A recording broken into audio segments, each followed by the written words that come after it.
I am not afraid to admit that I have failed the anti-brain rot reading challenge. And while at the beginning of the year I was extremely excited about participating because I wanted to further engage in the books and the literature that I was consuming. But as the months have gone on and even to the present day today, I just fell out of the need or the want to continue participating in this challenge to its full potential. So in this video, I'll be talking to you about what the anti-brain rot reading challenge is, the progress I've made during this challenge, and what my next steps are for my reading journey for the rest of the year. And before we begin, if you are participating in this challenge or you have in the past year, please let me know what your experience is. I'm excited to see and know how your experience has gone and what progress you have made. If this is your first time hearing about this challenge, it was created by a fellow booktuber named Jananie. It is a year-long reading and critical engagement challenge that helps prevent brain rot and reduces your doom scrolling. Now, there are 3 core elements to this challenge, and ironically enough, I found the first one very hard to remain consistent with, and ironically, it is about building consistency. The first rule within this challenge is to read at least one 45-minute session a day while annotating what you read. If you've watched any of my videos in the past, you know that I am not an annotator. I've tried in the past. I've bought sticky notes, I've bought tabs. On my Kindle, I've used the highlighted feature and wrote little notes about what I've highlighted, but it has never stuck with me. I've never cared to annotate, so that habit has never stuck around for me. And regarding the 45-minute reading sessions a day, there's times that I can read for 45 minutes a day, and there's times that I cannot. I do have a toddler running around the house, so there's some days where it's physically impossible to pick up a physical book or my e-reader, and there's other days where I don't even listen to a sentence of an audiobook. That's just how it goes sometimes. So I've tried to remain consistent with reading a little bit each day, but there's some days that I go stretches without reading at all. The second rule for building consistency is to read at least one article or essay per month. And I did that only for the month of January. And that was for an article about demystifying the dilemma of brain rot within this new digital era. I found that article very fitting just because of the anti-brain rot reading challenge that had just hit the surface of the internet. It was very fitting to find an article about brain rot that tied into this challenge. So I was very intrigued by that article, but everything after that up until today, I just didn't feel the need or the want to research anything. But I will come back to that topic later because the books that I have read this year do have real history and politics to them, so we'll talk about that later. The third rule for building consistency is to read at least one BIPOC author for every white author that I read. And if you know me at all and you know my channel, you know that I love to read books by BIPOC authors. So this element was not difficult for me at all. In fact, a majority of the books, if not most, have been by BIPOC authors. That is my mantra on this page. That's my mantra on my TikTok. So I highly encourage everyone to read BIPOC authors for every white author that you read. And that's because these BIPOC authors deserve the same notoriety and appreciation that these white authors get themselves. The second core element of this challenge is mindful consumption. And the first rule is to read at least one of these 10 genres. Of these 10 genres, I will say I have read 8 of the 10 with an asterisk. And the reason I'm saying asterisk is because for the history and politics, although I have not read a nonfiction history or political book, I do read quite a lot of fiction historical books. So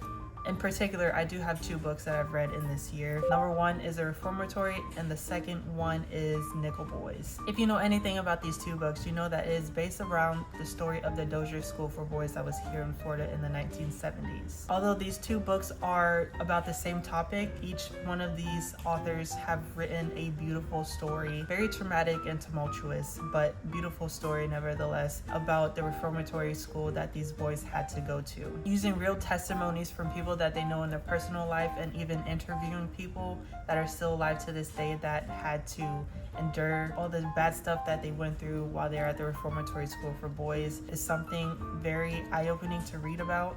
And although it was fiction, these stories are real stories from real people, so I still count that as history and politics. The next rule for mindful consumption is to read at least one book from the following formats. I have not read a play this year, unfortunately. I need to get on that. But I have read a graphic novel in probably January or February. That one was decent. I don't think I'm a huge fan of graphic novels, or maybe I'm just not picking the right ones. And as far as anthologies and short stories, I have read 2. I did not finish those, but I did read them. The first one was The Night Shift by Stephen King. That's about like scary horror short stories. Wasn't my favorite, didn't care to read on to any of the other stories within that book. And the second anthology slash short story was Out There Screaming by Jordan Peele. I listened to that one via audio. The reason I didn't finish it is because I let my Libby expire for that audiobook. Even though I should have renewed it, I just release it to the next person. I'm sure sometime this year I'm going to finish it, probably during October, because it's very fitting for that month. But that one I really did enjoy. And as far as translated books, I did read one translated graphic novel.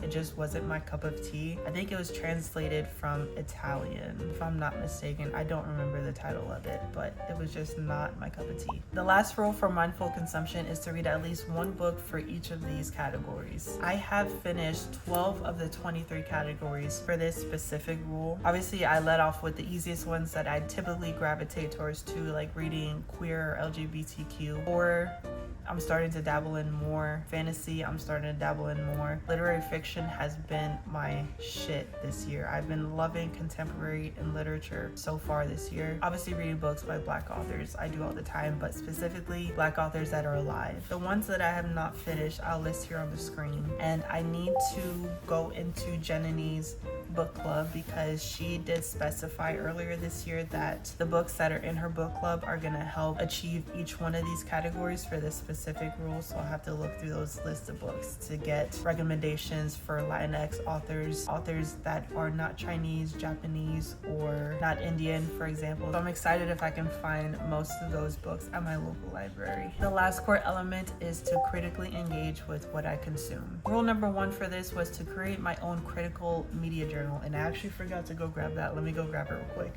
Okay, this is her. I got her from the Dollar Tree. She's very felt in the front, little oranges, super cute, like $1.25. I decked this thing out with stickers at the front. I even made a little synopsis page about what this journal is and why I'm using it. Then I want to say for the first 3 months of the year, I was actively using this journal on a consistent basis. Well, I started March. I just never completed it.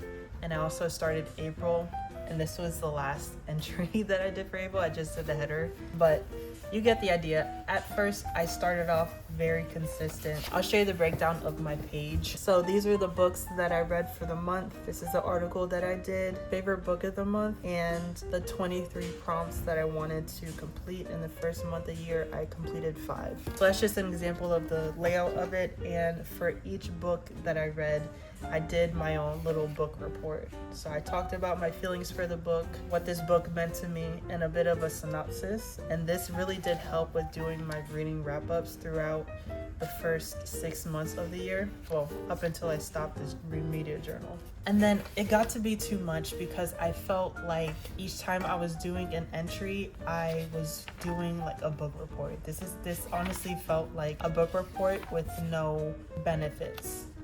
As in, I'm not getting graded. But it did help me actually put pen to paper and get my thoughts out onto paper before I go and read other people's reviews for the book that I read. I didn't want their influences to be portrayed onto my review. I wanted to write what I wanted to first, and then I would go read everyone else's reviews for the specific books. But as far as efficiency and time management for myself, I didn't have the leisure to be writing down each and every book that I wanted to talk about that I read for each month. So digitally, it is best if I do my reviews on Fable, Storygraph, and Goodreads. Yes, I still use Goodreads. The next rule for critically engaging was to create a personal curriculum either for the year or per semester, which would be quarterly. The idea was for me to reestablish myself with learning Spanish again. I want to say around springtime of last year, maybe like a year and a half now, I was heavy into learning Spanish. I actually used to use this journal for learning Spanish. I would take notes. At the time I was using Duolingo. I know that's not the best app to learn Spanish, but it was free. And it did help me as far as a beginner, but as with everything else that happens in people's lives, once you fall out of the habit of learning something new, you take a week off, and then a week turns into a month, then a month turns into 6 months, and then once again you find yourself falling out of the habit of learning something new. And that's exactly what happened with me learning Spanish. That was gonna be my year-long curriculum, but kind of fell off of that again. So I don't know if ever I'm gonna learn Spanish. I hope to one day, but I just have to remain disciplined enough to do it. Then the last rule for this element was to find a community, whether that was buddy reading or joining a book club. I am a part of, I want to say, 3 virtual book clubs and 1 in-person book club. Regarding the in-person book club, they tend to meet on weekends, and I often work on weekends, so I haven't been able to meet up with them since February of last year. That was the one and only time I met up with my in-person book club, so that's really unfortunate. But regarding the virtual book clubs, they're all on Fable. I have not been consistent with reading any of the books that they read per month. That's just my own personal choice because I am very disciplined when it comes to reading my TBR per month. When I go to the library, if I pick out a selection of books, I want to read those selection of books per month. And for the virtual book clubs, they tend to pick new releases to read, and there's nothing wrong with that. But my own personal thing is that I don't always read the newest and hottest books once they get released. I tend to let the book resonate with people in the public, so I probably let 6 months go by with most of the new releases before I even